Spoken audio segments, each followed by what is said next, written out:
Good morning dear students. इस class के तहत आप लोगों को जो आगे का पार्ट है, फर्स्ट लेसन, आपका जो मतलब शॉर्ट स्टोरी है कह सकते हैं, या सप्लीमेंट्री रीडर जिसका नाम रखा गया है, इसमें फर्स्ट लेसन के आगे की चीज़ों को आपको पढ़ना है। तो फर्स्ट लेसन का नाम द थर्ड लेवल, जैक फैनी इसके क्या है, राइटर है। और आपको फर्स्ट पैराग्राफ बताया गया था। उस फर्स्ट पैराग्राफ के अंतर्गत ये बताया गया था, न्यूयॉर्क जो सेंट्रल न्यूयॉर्क के अध्यक्ष न्यू हैवन और हार्फोर्ड रेल रोड मतलब समय सारणी के ढेर की शपथ खाकर कहते हैं कि वहाँ केवल 2 ही तल है। मतलब ये बताया जाता है कि वहाँ केवल 2 तल है, पर मैं कहता हूँ कि वहाँ 3 है, क्योंकि मैं ग्रैंड सेंट्रल स्टेशन के 3रे तल पर जा चुका हूँ। तो ये आपको रीडिंग करने के लिए बोला गया था, तो आप लोग इतना पढ़े होंगे, ये मैं आशा करता हूँ। इसके बाद आता है हमारा सेकंड पैराग्राफ। तो सेकंड पैराग्राफ में हम देखते हैं कि यहाँ पर होता क्या है। अब ये सेकंड पैराग्राफ आपका यहाँ से स्टार्ट होता है, but that is the reason he said and my friends all agreed everything points to it. They claimed my stamp collecting, for example, that is temporary refuse from reality. Well, maybe, but my grandfather didn't need any refuse from reality. Things were pretty nice and peaceful in his day. From all I hear, and he started my collections. It is a nice collection too. Block of 4 of practically every US issue, first day cover and so on. President Roosevelt collected stamps too. You know.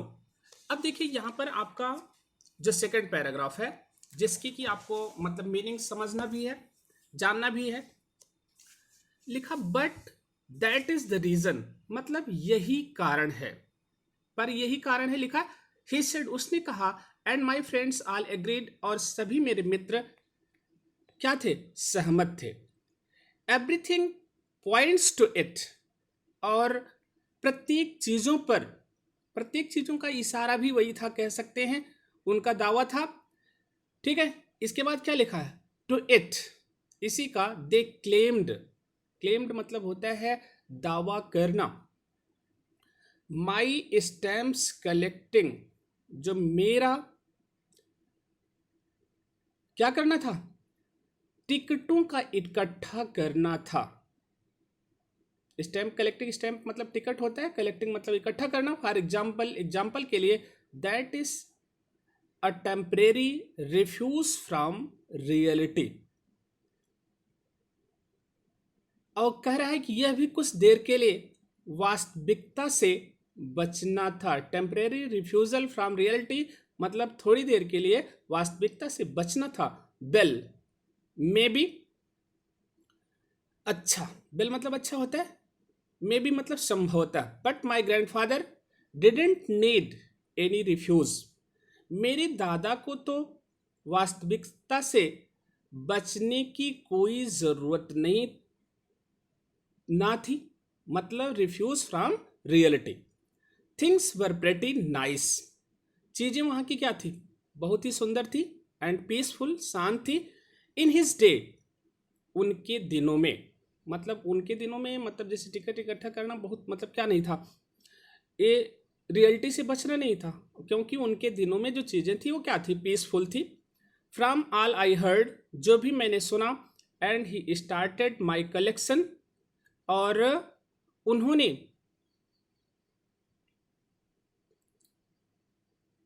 From all I hear and he started my collection, और उन्होंने जो मेरा collection था मतलब इकट्ठा करना, उसे प्रारंभ कराया।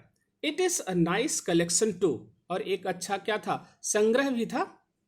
Blocks of 4 of practically every US issue, लगभग हर अमेरिका टिकट के चार चार के जोड़े। फर्स्ट डे कवर्स, जो पहला दिन था, जिस दिन पर टिकट क्या होता था, इशू होता था, एंड शो ऑन, और ऐसे ही। President Roosevelt collected stamps too, उन्होंने भी टिकटों का संग्रह किया। यू नो, आप जानते हो, मतलब आप यह जानते हो कि रूजवेल्ट ने भी टिकटों का संग्रह किया। चलिए अब हम लोग यहां से चलते हैं। एनीवे, किसी तरीके से, here is what happened at Grand Central. अब यहां ग्रैंड सेंट्रल पर क्या घटित हुआ? What happened at Grand Central one night last summer, पिछली गर्मी की एक रात। I work late at the office, मैं देर रात तक ऑफिस में काम किया। I was in hurry to get uptown to my apartment. I was in hurry, मैं जल्दी में था, to get uptown to my apartment, मैं अपने अपार्टमेंट मतलब होता है घर की तरफ जाने के लिए, मतलब जल्दी में था। So I decided to take the subway from Grand Central, इसलिए मैंने निर्णय लिया कि हम एक बगल का रास्ता, मतलब क्या करेंगे, चूज करेंगे फ्रॉम ग्रैंड सेंट्रल से, because it is faster than the bus. और ये क्या है, मतलब बस की अपेक्षा थोड़ा तेज का सफर होगा, तेज का रास्ता होगा। नाउ आई डोंट नो, अब मैं नहीं जानता, why this should have happened to me, ये मेरे साथ क्यों घटित हुआ। I am just an ordinary guy named Charlie, मैं 31 वर्षीय चार्ली नाम का एक साधारण व्यक्ति हूं। अब देखिए यहां पर आई रेफर किसको करता, साधारण व्यक्ति हूं, 31 ईयर ओल्ड, 31 साल का हूं, and I was wearing a tan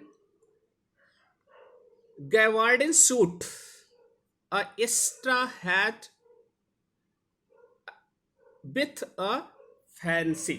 अब वो कह रहा है कि मैं एक फैंसी, मतलब कह रहा है कि मैं हल्के भूरे रंग का गवार्डिन का सूट और एक फैंसी फीता बंधा एक्स्ट्रा हैट पहने था। मैं दर्जन भर आदमियों के पास से गुजरा जो बिल्कुल मेरे जैसे लग रहे थे। Passed a dozen men who looked just like me, and I was not trying to escape from anything, और मैंने थोड़ा भी प्रयास भी नहीं किया किसी चीज से बचने का। I just wanted to get home to Luisa my wife, मैं केवल अपनी पत्नी लुइसा के पास घर पहुंचना चाहता था। मतलब इतनी हरी में था कि बीच में जितने भी लोग पढ़ रहे थे उनका उसे कोई हिंड्रेंस महसूस नहीं हो रहा था, मतलब रुकावट नहीं महसूस हो रही थी। वो सीधे किधर की तरफ जाना चाह रहा था, अपने घर की तरफ। आगे देखिए, I turn into Grand central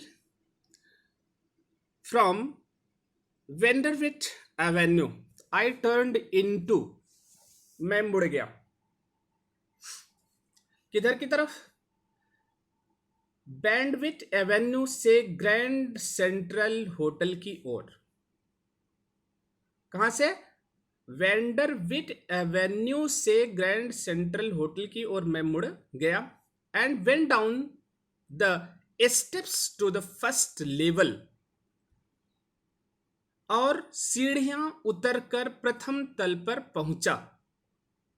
Where you take trains like the 20th century, जहां पर 20वीं शताब्दी जैसी गाड़ियां मिलती हैं। Then I walk down another flight to the second level, तब मैं एक और सीढ़ी उतरकर दूसरे तल पर पहुंचा। Where the suburban trains leaves from, जहां से उपनगरीय, सबअर्बन मतलब क्या होता है, उपनगरीय गाड़ियां चलती हैं। ducked into an arched doorway heading for the subway. अब कह रहा है कि एक अर्धचंद्राकार दरवाजे के अंदर गया और अंडरग्राउंड रेलवे स्टेशन, मतलब सबवे मतलब अंडरग्राउंड रेलवे स्टेशन की तरफ बढ़ा। एंड गॉट लॉस्ट, और वहीं पर मैं क्या हो गया, गुम हो गया।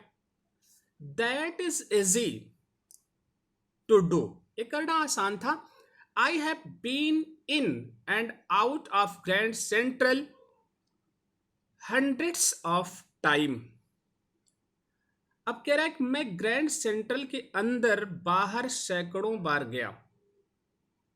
But I am always bumping into new doorways, पर मैं सदा ही नए दरवाजे,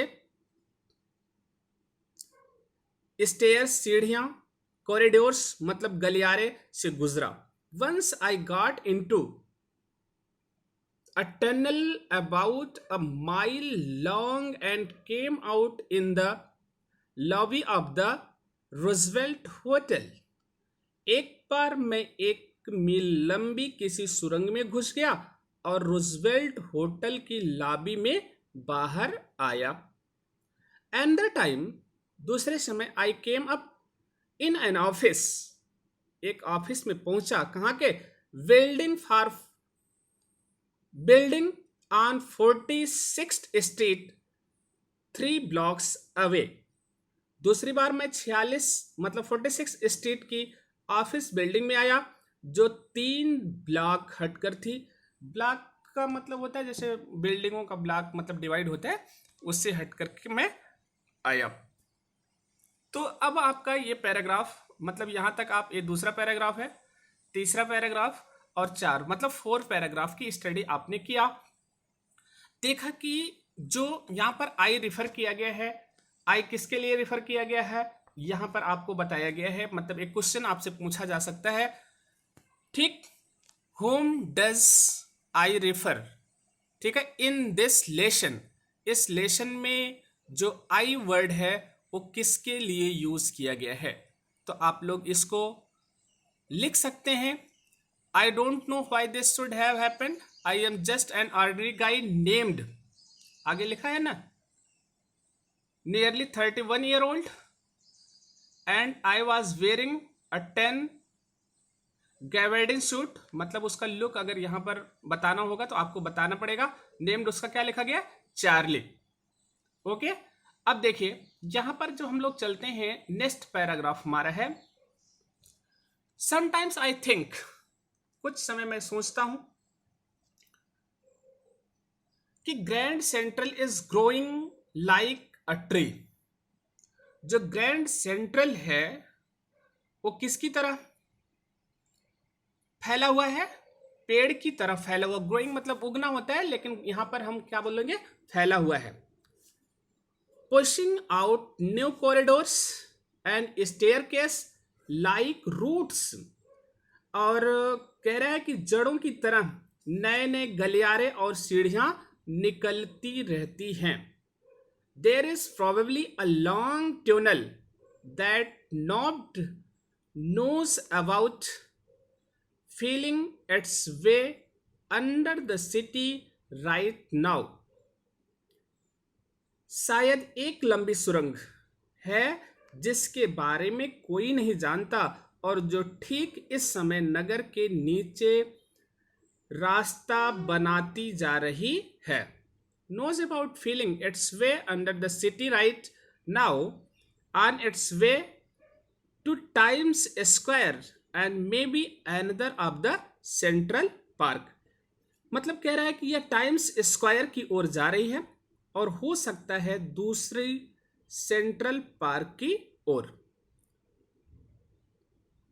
अब देखिए, and maybe because for so many people through the years Grand Central has been an exist, क्योंकि इन वर्षों में बहुत से लोगों के लिए ग्रैंड सेंट्रल एक बाहर निकलने का दरवाजा, मतलब कह सकते हैं कि एक जो पलायन का मार्ग था, a way of escape. Maybe that's how the tunnel I got into. अब कह रहा है कि संभव है उसी तरह से वह सुरंग जिसमें मैं घुस गया था, but I never told my scientist friends about that idea. लेकिन मैंने अपने मनोचिकित्सक को ऐसा विचार नहीं बताया। जो मेरा मनोचिकित्सक कौन था? मित्र था। आगे देखिए, the corridor I was in begin angling left and slanting downward, and I thought that was wrong, but I kept on walking. All I could hear was the empty sound of my town footsteps, and I didn't pass a soul. Then I heard that sort of hollow roar ahead that means open space and people talking. The tunnel turned sharp left. I went down a short flight of stairs and came out on the third level at Grand Central Station. For the just a moment, I thought I was back on the second level, but I saw the room was smaller. There were fewer ticket window and train gates, and the information booth in the center was wood and old looking, and the man in the booth wore a green eye set and long black sleeve protectors. The light were dim and short and flickering. Then I saw why. They were open flame gas light. अब लिखा है यहां पर the corridor, मतलब गलियारा। ठीक है, मतलब किसमें? जिसमें मैं था। वह बाईं की तरफ एक कोण बनाता हुआ, मतलब लेफ्ट लिखा है, and slanting downwards, angling, angling मतलब कोण बनाना होता है, नीचे की ओर उतरता जा रहा था। That was wrong. और मैंने सोचा, I thought that was wrong, मैं ये गलत है, but I kept on walking, लेकिन मैं आगे चलता रहा।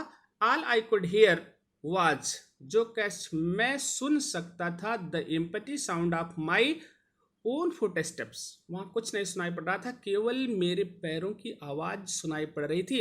And didn't pass a soul.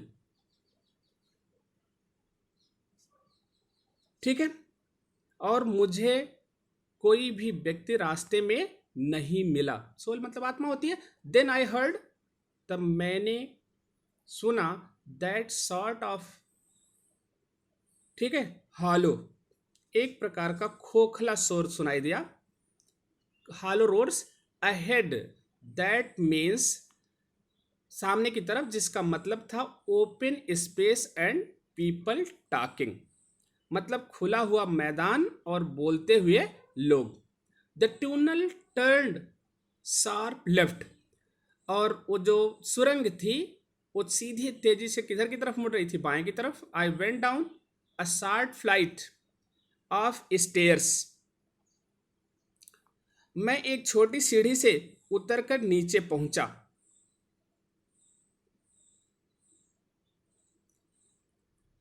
On the third level, तीसरे लेवल पर, एट ग्रैंड सेंट्रल स्टेशन, कहां पर? ग्रैंड सेंट्रल स्टेशन के। फॉर जस्ट अ मोमेंट, एक क्षण के लिए, आई थॉट, मैंने सोचा, I was back on the second level, मैं सेकेंड लेवल पर वापस था। But I was the room, but I सा द रूम वॉज स्मॉलर, लेकिन मैंने देखा कि जो वहां के रूम थे वो कैसे थे? छोटे थे। स्मॉलर देखिए, कंपैरेटिव डिग्री लिखा है। There were fewer tickets window, जहां पर की बहुत कम खिड़कियां थी, किसकी? टिकट के लिए। एंड ट्रेन गेट्स, और ट्रेन के gate, and the information booth, और सूचना पट जिसको कह सकते हैं, in the centre was wood, वो किसका था?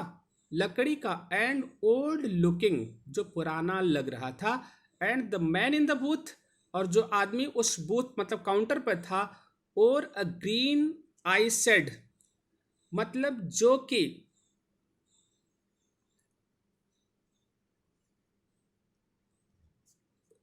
कह सकते हैं व्यक्ति ने हरा नेत्र रक्षक, मतलब नेत्र रक्षक मतलब नेत्र की सुरक्षा के लिए, और लंबे काले आस्तीन रक्षक पहन रखे थे, black sleep protectors. The lights were dim, मतलब जो प्रकाश थे वो कमजोर थे, एंड शार्ट फ्लिकरिंग, और जैसे कह रहे थे ना वो धीरे धीरे टिमटिमा रहे थे। देन आई सा, तब मैंने देखा, वाई क्यों, they were open flames gas light, कि अरे वो तो खुली ज्वाला वाली गैस लाइटें थी। मतलब कैसे, जैसे पुराने जमाने में गैस की लाइटें जलती थी। देखिए यहां से है नीचे वाला पैराग्राफ, आप लोग यहां तक समझ लीजिएगा। There were brass spittoons on the floor, and across the station a glint of light caught my eye. A man was pulling a gold watch from his vest pocket. He snapped open the cover, glanced at his watch, and frowned. अब यहां तक आप लोग, and फ्रोंड अगले page पर है, आप लोग किताब खोल करके अपने सामने रखेंगे तो आपको अर्थ पता चल जाएगा। फर्श के ऊपर पीतल के क्या बने थे, स्फुटांश, स्पिट, स्पिट मतलब थूकना होता है, स्फुटांश मतलब थूकने का बर्तन, जो पात्र था, ऑन द फ्लोर, फर्श पर रखे थे। और स्टेशन की दूसरी ओर से मेरी आंखों में एक रोशनी की छड़ी चमक आई। A glint of light caught my eyes. A man was pulling a gold watch. मतलब कोई व्यक्ति अपनी जैकेट की जेब से सोने की घड़ी निकाल रहा था। He snapped open the cover. उसने तेजी से उसका कवर, ढक्कन हटाया। Glanced at his watch and frowned. अपनी घड़ी को देखा और क्रोधित हो उठा। तो ये आपका मतलब थर्ड पेज है बुक का, आप लोग इसको रीड करेंगे और इसके बाद इस पैराग्राफ को हम लोग पूरा करते हैं, फिर नेक्स्ट डे की स्टडी करेंगे। जहां पर है देखिए फ्रॉन्ट लिखा गया था आपको। ही रोट, ही वोर अ, ठीक है, derby hat, a black 4 button suit with tiny lapels, and he had a big black hand label mustache. आगे कह रहा है कि उसके बारे में बताता है, वो क्रोधित हो उठा। वह एक डर्बी हैट और छोटे लैपल मोड़ी वाला 4 बटन का सूट पहने था। मतलब वहां पर उसके ड्रेस के बारे में बताता है। यहां सारे जगह से प्रश्न बन सकते हैं, ठीक है। देन आई लुक्ड अराउंड, तब मैंने चारों तरफ देखा, एंड सा that everyone in the station, प्रत्येक व्यक्ति जो स्टेशन पर थे, वाज ड्रेस्ड लाइक 1890 समथिंग, जो कि 1890 या उसके पास के समय में पहने जाने वाले कपड़े थे। आई नेवर सा show many beards, sideburns and fancy mustache in my life. और कह रहा है कि मैंने अपने जीवन में कभी इतनी दाढ़ियां, गल मुछे मतलब जो गाल के बाल, और फैंसी मूछें नहीं देखी थी। मतलब जो सामने व्यक्ति को देखता है कि कहा कि मैंने तो अपने जीवन में ऐसा कभी नहीं देखा था। A women walked in through the train gate, एक जो महिला है अंदर आई।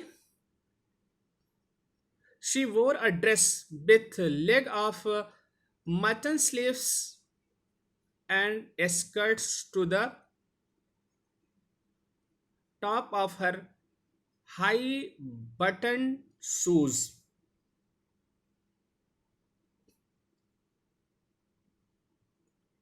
ठीक, अब यहां पर उसने एक ड्रेस पहनी थी जिसके बाजू लेग ऑफ मटन मतलब सुंदर पोशाक के डिजाइन में के थे, और उसकी स्कर्ट उसके ऊंचे बटनों वाले जूतों के ऊपरी भाग तक का था।